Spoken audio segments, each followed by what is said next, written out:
Time spent as drugstore cowboys. In our teens, we spent many hours at the drugstore's soda fountain.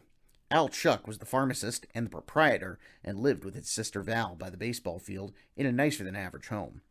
The drugstore seemed to be the favored gathering place for many of the town's people. They served three different scoops of ice cream: a 3 cent, a 5 cent, and a 10 cent scoop. We used to buy a concoction they called the bellyache, composed of three 3 cent scoops of ice cream and any topping of your choice, all for 15 cents. When I asked for one in the city, they just laughed.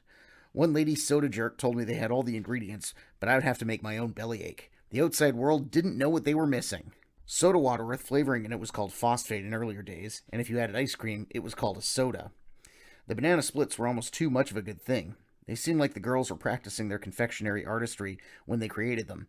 I still remember the thick milkshakes made with hard ice cream, but the most frequently consumed treat was the fountain Coke.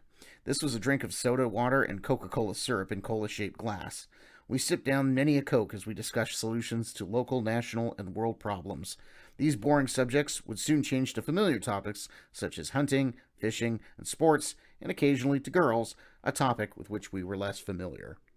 The drugstore, along with the Legion, cafe, beauty parlor, mercantile, bank, community hall, and library, made up the heart of our little town. Our fire station was, in fact, only a shed which housed a hose on wheels that was pulled to any fire by volunteers. In later years, they built a fire hall between the beauty parlor and the mercantile, and today they have a modern fire department with only a fraction of the population that used to call Catamount home. A log cabin on the end of the row north of the drugstore was the Bank of Nova Scotia, the only bank on the coal branch. Behind the drugstore was a bakery, which later became the sole government liquor store in the region. The second story of the drugstore, as well as housing the dentist's office, had rooms to rent for traveling salesmen and others. It must have been the era of traveling salesmen. We had the Fuller brush man, the Watkins dealer who always had a stick of gum for the kids, the Singer Swinger machine salesman, and the Hoover and Electrolux salesman. The salesmen who most intrigued me were the ones who carried trunks filled with cloth swatches, so that those wishing to purchase suits could pick out their preferred fabric and color. Charles Taylor from Mountain Park sold men's suits, and in 1939 sold 2 pairs of pants, a vest, and a coat to my cousin Craig Lee for $25.